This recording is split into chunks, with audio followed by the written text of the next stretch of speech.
Hey, thanks for tuning into the Land and Home Show. Today we are talking about the number one myth for land in Kentucky.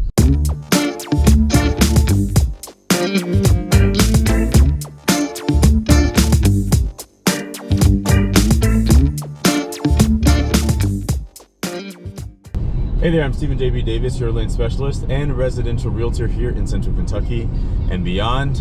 You're catching me in my car yet again.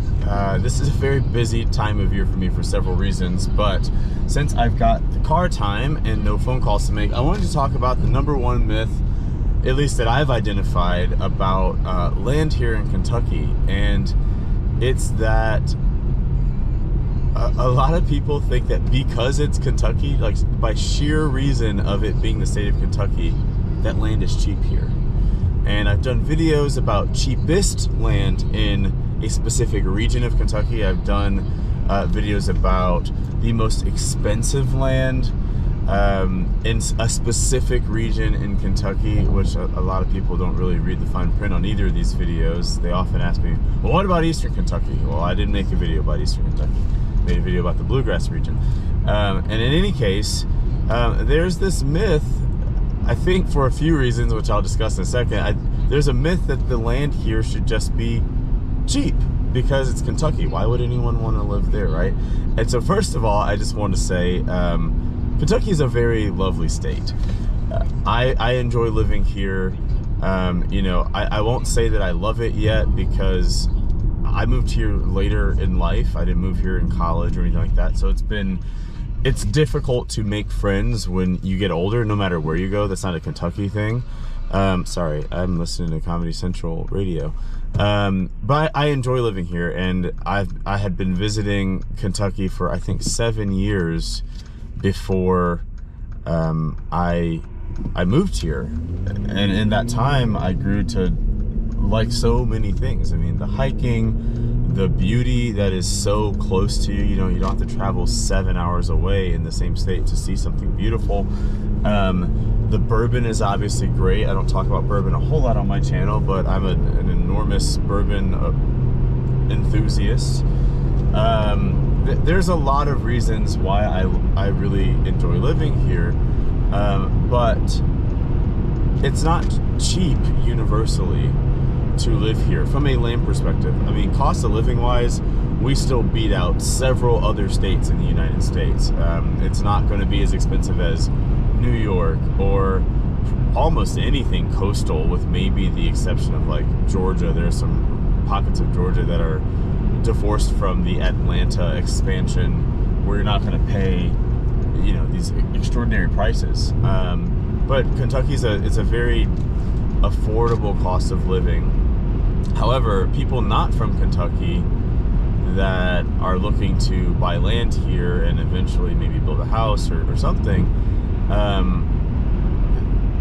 people often get on this thing like, well, wow, that's a lot of money per acre. And, compared to other states, it's really not. But they have this expectation that there's just going to be like this massive, deal that they're going to find. They're going to find land for $300 an acre and be right next to a grocery store and have great schools and have, parks next to you and high-speed internet. Like, they just think that it's going to be this wonderland of cheapness.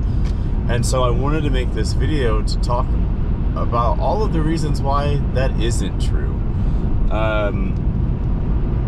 Because Kentucky is a unique place from a United States history perspective. And if you've watched any of my videos on like the regions of Kentucky where I discussed East, West, Central Kentucky, if you've watched most expensive land, cheapest land, those are particularly about the Bluegrass region, then you can kind of connect some dots, but I want to connect those dots directly for you.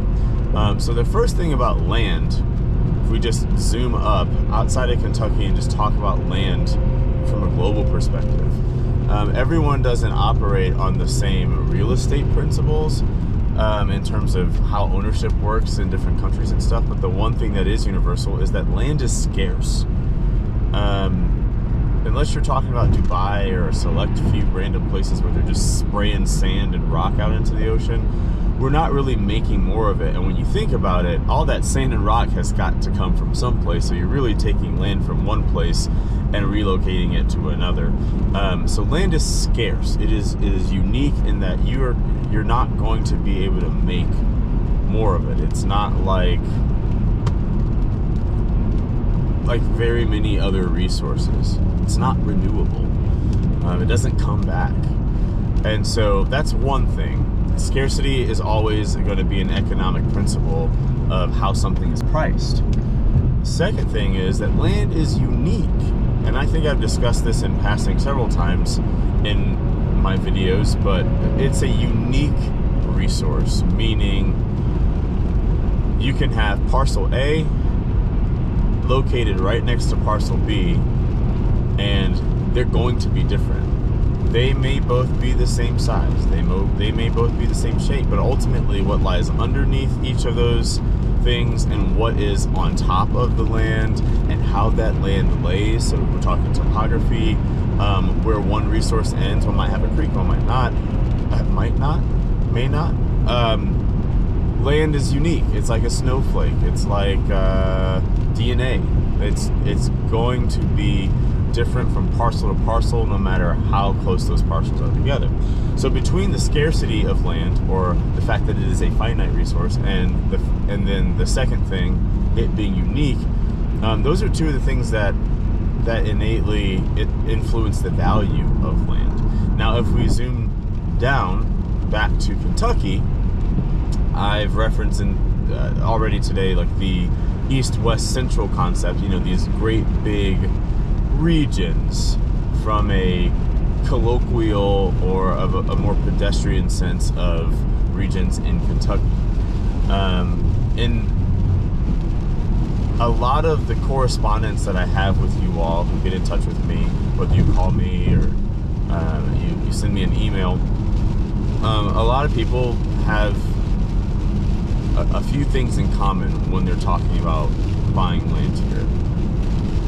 Proximity to civilization. Very few of you want to live truly in the middle of nowhere off the grid. And for some of you, I hate to throw shade, but for some of you, say you want to live off grid, but I think very few of you are prepared for that actual reality and what that means. But in any case, most people, by and large, they want some land, whether it's recreationally or to build a house or to do both or something. And you don't want to be in the middle of in the middle of nowhere. You want to be near other people, which great. Humans are social creatures. I'm all for that. You want to be near people on some level. You want a certain denomination of acreage, so usually anywhere between 5, 15, 20 acres. Okay, perfect, fine. And when you start to talk about just those two concepts in Kentucky, geographically, that means you're going to be somewhere within an hour of Louisville or somewhere in an hour of Lexington, which firmly places you in the Bluegrass region of Kentucky. And what makes the Bluegrass region special, particularly so, as opposed to some of the outer regions in the eastern and the western part, is the Bluegrass is the horse capital of the world. And that may sound like a very cute title, but it's really quite a literal one. In Lexington alone, forget about the Derby for a second, that's what a lot of people think of. But in Lexington alone, we have the largest horse auction in the entire world for thoroughbred horses. Thoroughbred horses are the most expensive horse. It's like the Formula One racing of racing. It is the NFL of football. It is, the U.S. Open and the Masters for golf. Lexington has the tip-top echelon of horses. Well, why is that significant? Well, that's significant going back to the land. So let's go there. Limestone. limestone is the quite literal bedrock underneath so much of the bluegrass. That's what makes the bluegrass the bluegrass. That's why the bluegrass is in part shaped the way that it is shaped. It has these rolling hills. But it also extends into Indiana and some other places in the greater United States, but it's particularly concentrated here. And what limestone does for us in terms of horses is it builds really strong muscles and bones because of the density of that rock, because of how that rock supports the soil above it that the horses run on. And then that soil in turn grows, as you probably know, Kentucky bluegrass. Kentucky bluegrass has a lot of nutritional value and things, and it's now used as a turf grass all across the country to make yards beautiful.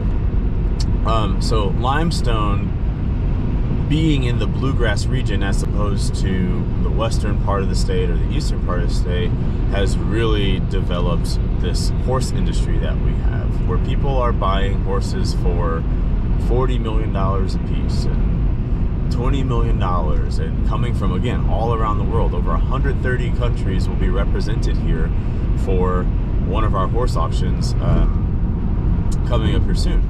And it happens again in fall for a different type of horse. You know, you've got your yearlings and you've got your full-grown athletes that are ready to start racing and training, all that kind of stuff. Horse world's a very complicated world, or an in-depth one at least. And in any case, that limestone is why people come here. So we have these farms. When you talk about really expensive real estate, our really expensive real estate and where people want to be, if you are a billionaire, they want to be here in Lexington or really, really close by. So, you know, we don't have beachfront property that costs $20 million, but we have horse farms that cost $20 million. And in the kinds of jobs that our horse farms provide and the type of economy that our horse farms stimulate, it's a really big deal. Horses are our number one export in this country. And then if you go back to limestone, what makes bourbon so special is limestone filtered water. Kentucky produces 95% of the bourbon that ever is in the world. Other places in the United States can make bourbon by legal definition, but 95% of it is still made here. And 100% of really any legacy brand you may have ever heard of, Maker's Mark, Woodford, Old Forester, all those folks, they're right here. And where are they? The bluegrass region. And so when people want to move here from other places but still be close to civilization, which necessarily places them in the bluegrass region, what you're not going to find is obsessively cheap land. You're not going to find this deal where you're going to get something for $1,000 an acre, still being able to live this close to others and in a place where the economy is so concentrated on a massive level. Not to mention, of course, you want something that a lot of other people want. So you're talking about scarcity of land between these large institutional bourbon and horse people that own a lot of land around here. So what's left for someone who wants 20 acres, like that kind of scarcity? You're talking about high demand because a lot of people, you know, it's not an original idea anymore to have 5 to 20 acres and return back to something that maybe is a little bit quieter. So the demand is high, and therefore what a lot of people want is not cheap. That is what makes Kentucky land special. And then of course you go out to Eastern Kentucky. I've discussed in pretty great length on other videos. Eastern Kentucky used to be a place where there was also a lot of economic opportunity, a lot of economic stimulation and activity because of the coal industry, because of natural gas, because of oil, even oil, yes. And that's not so much a thing anymore. So land is cheaper. There's those resources have been extracted by and large. Those resources are not in a place where there's economic boom. Therefore, land is cheap. But what you won't get there is lots of people. In fact, more and more people leave Eastern Kentucky every single year. You're not going to get the kind of infrastructure that you find in Central Kentucky, specifically the Bluegrass. So high-speed internet, access to healthcare, all of those types of things. Western Kentucky, you go over there, where there also used to be coal, not so much anymore, but you have a large part of our crop farming over there, and they take up big old sizable areas of land, which makes the land that's left over for 15, 20 acres, 10 acres, you have less of it to choose from. Now, the economic pressure on a person wanting to live out there versus here is not that great, because we don't really have a lot of large cities out there. We don't have really any large cities. We have some small towns. We have like Owensboro, Paducah. We have a lot of places that draw some tourism, which of course hikes that price back up because of the natural features there, the demand to be there, lots of lakes, whatever. But when you start to, you've got to get your head around Kentucky from a realistic place. Kentucky actually has things going on, I think, is the point that I'm really trying to make in this video. It's not a place where no one lives. It's not a place where people don't like living. It's not a place that doesn't have jobs. We also have Toyota here. I'm actually headed to Georgetown, which is where like one of the premier Toyota factories is. Huge employer in the state. We have things going on. So if you want to move here, the land is not going to be like something you might find out in the desert. And even some of that land could be expensive. Try buying someplace in Palm Springs. That's a lot of money. But it's not going to be this barren place where everyone can just grab land. We have a very deep history here. I encourage you to read about it, especially where Lexington is concerned. Also where Eastern Kentucky is concerned. I mean, there's that movie that came out, Hillbilly Elegy. Like, that's not where you should read the history. There's Days of Darkness, wonderful book about a lot of the feuding families in Eastern Kentucky. There's Bloody Breathitt, another great book. There is a something with the word blood in it on Netflix that talks about some stuff that went down in Harlan County. It was pretty much like the people of Harlan that worked in the coal mines versus the United States. The government killed a lot of United States citizens because they wanted better conditions and pay for working in dangerous jobs at the coal mines. We've got a deep history. We also have a very, very bright future. There are more and more jobs being added here. There's beauty. There's natural attractions. There's bourbon. There's horses. Kentucky's a really cool place. So before you get excited about, you know, this idea that you're going to find land for dirt cheap and have your ideal life where you can drive 10 minutes to Kroger or wherever you grocery shop and all that stuff, understand that you will have to pay for that convenience. Location's everything. Convenience means something, and our economic